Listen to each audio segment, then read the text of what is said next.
उम्मीद करते हैं कि आप खैरियत से होंगे और हमारी दुआ है कि आप हमेशा खुश रहें, हंसते और मुस्कुराते रहें और इसी तरह हमें अपना प्यार दिखाते रहें। बिल्कुल जी, मेरा नाम मौसम, मैं तारिक महमूद, मैं मोहम्मद यूसुफ। तो आज हम जिस वीडियो पे रिएक्ट करने जा रहे हैं, वीडियो का रशिया से Pakistan from hunger 4,50,000 ton of wheat. तो इतनी जी गंदम भेज रहा है रशिया पाकिस्तान को। वीडियो देखते हैं और अपना रिव्यू पर देंगे और चैनल पर जो नया चैनल को सब्सक्राइब करें जी। तो कॉमेंट करते हैं 1 2 3 वीडियो स्टार्ट। नमस्कार and I welcome you all to world affairs. मैं हूं प्रशांत धवन। नाउ पाकिस्तान और रशिया के बीच में जो बातचीत चल रही थी, इसके बीच में एक बड़ा ब्रेक थ्रू हुआ है। रशिया ने एग्री कर लिया है फाइनली और पाकिस्तान ने भी अपनी साइड से अप्रूव कर दिया है। रशिया भेजेगा पाकिस्तान को 4,50,000 टन वीट। ये वीट पाकिस्तान को पहुंचाया जाएगा फरवरी मार्च के टाइम में। गवर्नमेंट टू गवर्नमेंट लेवल की ये डील हुई है और यहाँ पे आप देख पाओगे Pakistan to get Russian wheat. और ये देखिए पाकिस्तान के लिए बहुत ही इंपॉर्टेंट है क्योंकि हाल ही में जो बाढ़ आई है उसकी वजह से पाकिस्तान का बताया जा रहा था करीब 70 to 80% जो क्रॉप्स थी ये डिस्ट्रॉय हो गई थी। एक बार को ये सारा देश हंगर की तरफ जा सकता था, मगर तभी इनको $4 बिलियन तो मिले डोनेशन में। और इस पैसे का ये लोग करेंगे क्या?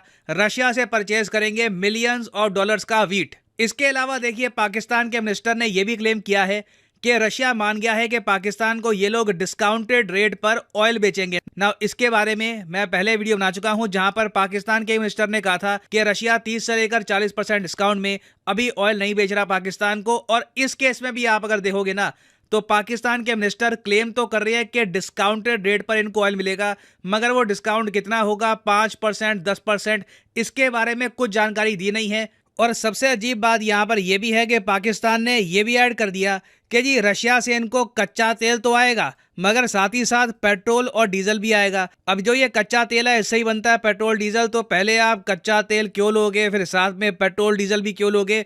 Does not make sense. तो मुझे लगता नहीं है कि यहाँ पर रियलिटी में कुछ डेवलपमेंट हुई होगी।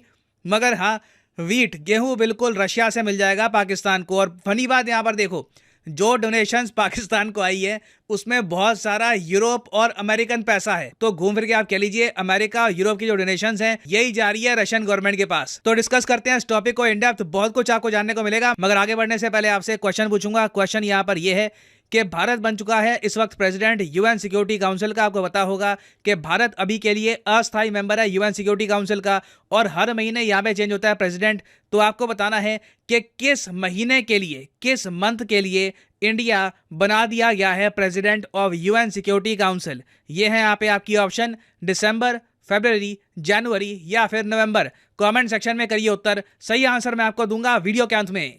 ना वैसे अगर हम बात करें परसेंटेज के हिसाब से एग्रीकल्चरल लैंड की कि कितना परसेंटेज लैंड अवेलेबल है एग्रीकल्चर यूज के लिए, तो वहां पे आप देखोगे पाकिस्तान का बहुत बुरा स्थान नहीं है। 47% इनका लैंड अवेलेबल है एग्रीकल्चर के लिए, यूएसए से भी ज्यादा। हालांकि यूएसए इंडिया साइज में बड़े हैं तो ओवरऑल हमारा एरेबल लैंड या फिर आप कह लीजिए एग्रीकल्चर वाला जो लैंड है ये जरा बड़ा होता है। तो 47% लैंड के साथ ना पाकिस्तान को आराम से आज के समय इतना काबिल होना चाहिए था कि किसी भी कंट्री पर डिपेंड करना ना पड़े अनाज के लिए, चावल के लिए। मगर पाकिस्तान में देखो एक चीज नहीं हुई जो इंडिया में टाइम से हो गई थी, वो है एग्रीकल्चरल रिफॉर्म्स और लैंड रिफॉर्म्स। हमारे यहाँ जमींदारी सिस्टम खत्म किया गया, किसानों को सब्सिडीज दी गई, किसानों के लिए इरिगेशन सिस्टम, बहुत कुछ किया हमने ओवर द इयर्स, जिससे इंडिया में आज के समय हम लोग प्राउडली कह सकते हैं कि किसी भी कंट्री पर हम डिपेंड नहीं करते अनाज के लिए। उल्टा इंडिया काफी बार अनाज एक्सपोर्ट करता है दुनिया भर के बाकी कई कंट्रीज को। तो पाकिस्तान में हमेशा से आप कह लीजिए इनके जो फार्मर्स है ना काफी आप कह लीजिए अंडर एजुकेटेड रहे हैं, पावरलेस रहे हैं, कभी इनके यहाँ कई प्रॉपर यूनियन फॉर्म नहीं हुए। और इसलिए आपने देखा होगा कि ये बाढ़ आने से पहले भी ना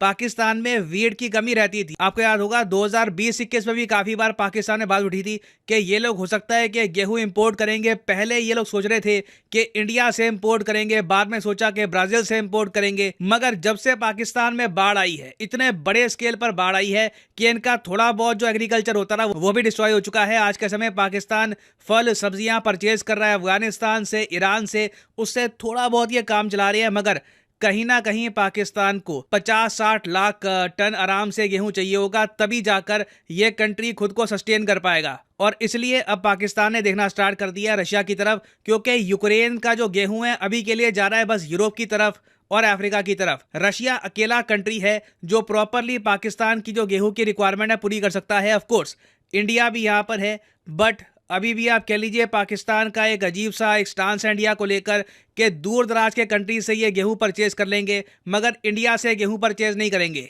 तो घूम फिर के देखिए इससे नुकसान पाकिस्तान को ही होगा, क्योंकि ये कम क्वालिटी का जो रशियन वीट है ये इंपोर्ट कर रहे होंगे। जी हाँ, कम क्वालिटी का। मैं आपको एक बात बताता हूँ, आप जान के हैरान होंगे। पाकिस्तान की जो इकोनॉमिक कोऑर्डिनेशन कमेटी है, इन्होंने ये डिसाइड किया कि ये लोग रशियन स्टेट फर्म, एक रशिया की एक सरकारी कंपनी है, उससे $372 पर टन के हिसाब से ये लोग परचेज करेंगे वीट। आपको पता है कि इंडिया ने हाल ही में जो वीट एक्सपोर्ट किया है इजिप्ट को, वो किस रेट पे किया था? वो हमने किया था $400 पर टन पे। इसका रीजन आपको पता है क्या है?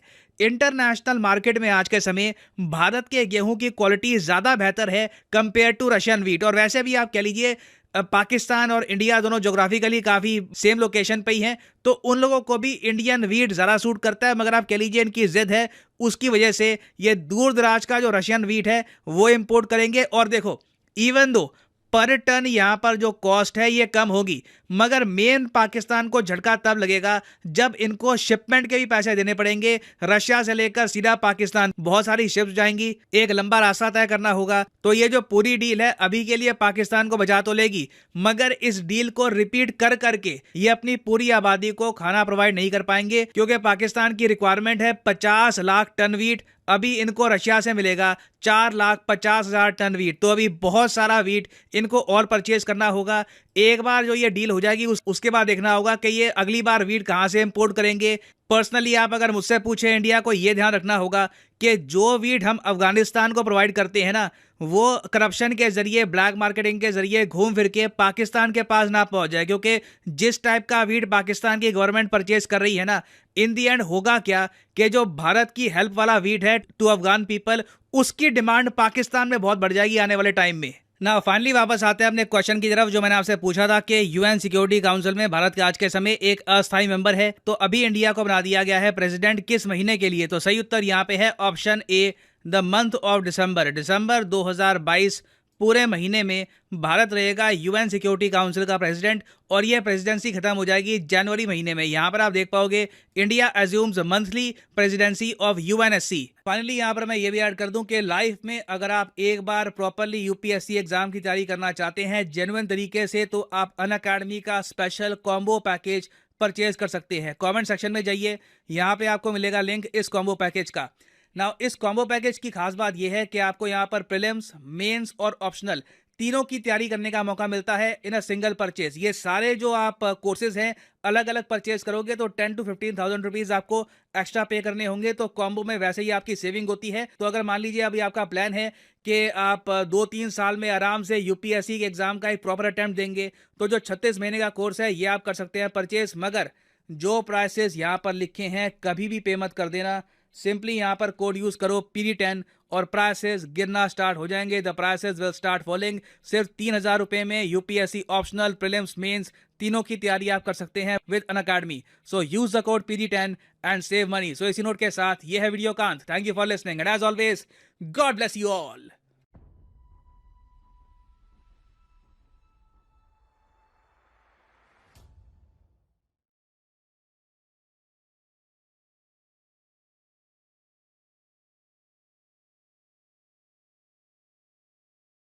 चलें जी, वीडियो ख़त्म हो गई और फाइनली जी डील तो हो गई गंदम की। तो जो हालात है पाकिस्तान में, ये बाढ़ आने की वजह से जो है काफ़ी ज़्यादा गंदम की कमी होगी पाकिस्तान में। पहले भी कमी थी लेकिन इतनी ज़्यादा नहीं थी, लेकिन ये बाढ़ की वजह से ज़्यादा धचका लगा है। और हैरानगी की बात यह है कि इस दफ़ा कमी भी जो जरखेज एरिया है, जो जहाँ पर जो वो बिजाई हो चुकी है गंदम की, तो फर्टिलाइज़र की कमी की वजह से वो भी पूरी नहीं हो पाई। अगर फर्टिलाइज़र अच्छे तरीके से मिले तो कुछ ज़रूरत जो है वो और मज़ीद पूरी हो सकती थी।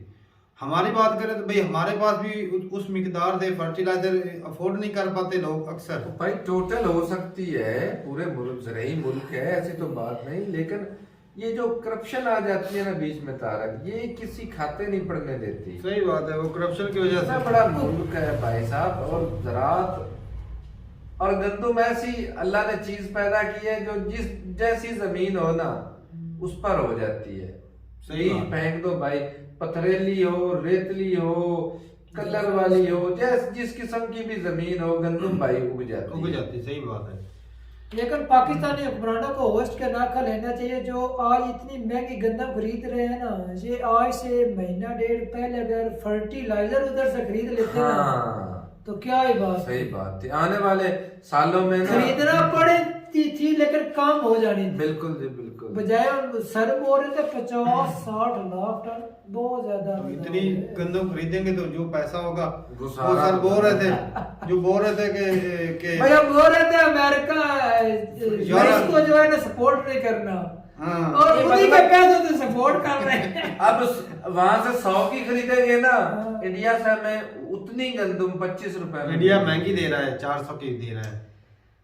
हमें महंगी नहीं पड़नी थी, हाँ। वो तो मिस्र को देनी थी, ये हाथ तो बढ़ाते। यार वो पर टन के हिसाब से महंगी है ना, लेकिन क्वालिटी भी तो देखना। हाँ, जरखेज ये बात है। जमीन इधर भी है, जरखेज उसकी जमीन उधर भी है, ताकत ताकत एक जैसी एक है। जैसी है, इतना फर्क ही ठीक नहीं है ना? हमें इंडिया की गंदम नहीं चाहिए। चाहिए नहीं, ये बात। हमें नहीं चाहिए, हमारा 370 जब तक नहीं हटेगा हमें गंदम हमें लेनी है। चाहिए। भाई साहब हमें इंडिया की गंदम चाहिए थी, क्योंकि चावल भी हम इंडिया का काश्त करते हैं, टायर भी हम, कसम से टायर भी इंडिया के इस्तेमाल करते बीज भी हैं। और इंडिया के इस्तेमाल करते गंदम हैं। अगर इंडिया से आ जाती तो 100 मन 120 मन पर एकड़ से पैदावार ना निकलती तो मुझे पकड़ लेते। अब सही ये बात है। 30 मन 35 मन पे रोते रहते हैं। अब भाई 25 इनके जो बीज है, कई ऐसे हमारे गांव के कई ऐसे किसान हैं जिनकी ना 15 मान निकलती है एक करने से। वो भाई पता है क्या, बीज चेंज ही नहीं करते यार। यार, अगर हमने change बीज ही चेंज करें किया तो है, महंगी हमने है। बीज चेंज किया है, एग्रीकल्चर से लाए थे। हालांकि पिछली मर्तबा वो यूक्रेन और रशिया की वार की वजह से मौसम पर असरात पड़े ना, गंदम का दाना बारीक वगैरह, बारीक। फिर भी 50-60 मन एवरेज दी है। हाँ ये तो है। और वो गोल कई सा भाई दाना है, और जो है ना जिस तरह मुंजी। कई भाइयों से बात भी हुई थी, मैंने दिखाया भी था। और वो ऐसा बीज है कि वो एक दाने में से कितने निकलते हैं, 40-45 शाखें करीब। बना जाता है। और उसके ऊपर जब अंदाजा लगाए फिर इतने वो- सिट्टे वो लगेंगे। तो थोड़ी थोड़ी अभी वो कितना 20 किलो बोलते जब हैं। मैं खाद बिखेरता था ना तो मुझे ऐसा महसूस होता था भाई ये गंदम नहीं, ये तो चावल की फसल लगाई हुई, इतने इतने बड़े, इतना बड़ा है उसका उसके। उसका तना भी मोटा होता था, हाँ, दूसरी- हाँ, और हाँ। गिरती भी नहीं थी। सही बात। जब तना मजबूत होगा तो गिरेगी कैसे। तो हमारे जिम्मेदारों को भाई ना वो बीज खरीद के नहीं, लेकिन खर्चा वो नहीं एक वो करते। जो घर वाली वो भी बोलती कि ना आटा जो है ना वो सही पकता हाँ, नहीं। ये भी घर वालियों का भी टेंशन पर रहती कोई है। नहीं भाई, होती है वो। हाँ, कई हम तो करती सारे हैं। साल से खा रहे हैं, कोई प्रॉब्लम नहीं है भाई वही थोड़ा सा खा बंदा रहे हैं। अगर वो कुछ घी मुंह लगा ले तो चढ़ाती कुछ है, नहीं हाँ। होता। कहते हैं ये अकड़ जाती हैं रोटियां, ये होता है, वो नहीं गंदम है, पेट में दर्द हो पड़ेगी, ये हो जाएगा। हमें तो कभी नहीं नहीं हुआ, पुरानी ऐसी से बातें ही नहीं। सारी खा पी जाते हैं। बाजरे वाली वो कहते हैं ना, बुजुर्ग कहते हैं बाजरे वाली रोटी मत खाना, बंदा अकड़ जाता है भाई। खा के फुटबॉल खेलते सारा दिन घूमते, कोई कुछ नहीं होता। तो ये गंदम की जरूरत है भाई पूरी करनी ही पड़ेगी। और बाकी जो है फ्लड वाले जो पैसे इकट्ठे किए हैं, फ्लड वालों को तो मिले नहीं, चलो गंदम को खरीद ले, वो ही चलो किसी ना हाँ, किसी चलो, का चलो उन्होंने मैं कहा- उनको खरीद कर 4-4 हजार जो है मन के हिसाब से दे दें। तो उनको किसने देनी है भाई, ये बेचेंगे। बेचनी वही है। बोले बोलो 4,000 ये कमाई करेंगे, होगा। या अगर अपना कम पब्लिक रेट को में रिलीफ देंगे ना तो उसमें करप्शन करेंगे। दो ही बातें हैं। ये अब इंडिया को चूना लगाएंगे, वो बेचारे अफगानिस्तान वालों को जो इंडिया की गंदम मिलेगी उसके साथ ये एक्सचेंज करेंगे। तो वो देंगे अफगानी तुम्हें, वो जो बम बारूद से उड़ाना चाहते हैं पिछली तुम्हें मरतबा बंदूक भी दे उन्होंने देंगे। वो भी भाई। वो भी उधर भी मुसलमान उधर भी रहते हैं। करप्शन हाँ करते ये हैं। है भी करप्शन के उधर जरिए हो से सकता आते है, हैं। मान सकते हैं। उनका जो माल होता है ना 2 नंबरी का चोरी का, वो इधर आता है, इधर का इधर 2 बेचता नंबरी का है, चोरी इधर का से उधर जाता है। इधर से पैसा उनका यही तो कारोबार है। तो चलो जी, तो ठीक है भाई साहब, ये अगर हो जाता, अगर इंडिया के साथ रिलेशन अच्छे होते तो हमें अच्छी क्वालिटी की गंदम भी मिल जाती, और भी बहुत सारी सस्ती चीजें थी जो और आसानी हमें से इंडिया provide से होती। चाहिए भी नहीं। इंडिया और अफगानिस्तान सस्ती तो भाई देगा, टायरों हम के उधर से ले मामले लेंगे में फ्री में, कोई बात इन्होंने ना नहीं। पाकिस्तानियों ने चीखे निकलवा दी हैं टायरों के मामले में। भाई नया मोटरसाइकिल लेते हैं, पंक्चर होने से बाज आता ही नहीं जब तक उसका टायर चेंज नहीं ना करना। ऐसे ही। कंपनी वाला वो उतार लेते हैं, उसको अलग बेचते हैं। मतलब इतनी बेईमानी इस हो रही तरह ये है। काम और इंडिया के टायर एक मरतबा भाई डालो, सुकून। ट्रैक्टरों वाले तो बहुत मजेदार टायर हैं, अच्छे सारे ही ये बंद किए इन्होंने 1 साल, भाई दुनिया टक्करें मारने लगी। ये खराबी कर रहे हैं ना, हुकूमतों को पता नहीं। अब देख रहे हैं हमारे पाकिस्तान में गाड़ियां देख रहे हो, वो 75 साल पुरानी गाड़ी। इंडिया की बात करें तो वहां पे भाई गाड़ियां नहीं बनती हैं। तो तरक्की किस चीज मुंबई से, में 10 साल के बाद वो तरक्की किस चीज से होती है? तरक्की की ये इंपोर्ट करते हैं ना, खुद का तो बनाते नहीं है, यही तो प्रॉब्लम है। बनाएं तो बनाते हैं, खुद का उल्लू बनाते हैं, अवाम को चूतिया बनाते हैं। तो ठीक है भाई साहब, ये मिलते हैं नई वीडियो के साथ, तब तक के लिए इजाजत दें। अल्लाह हाफिज।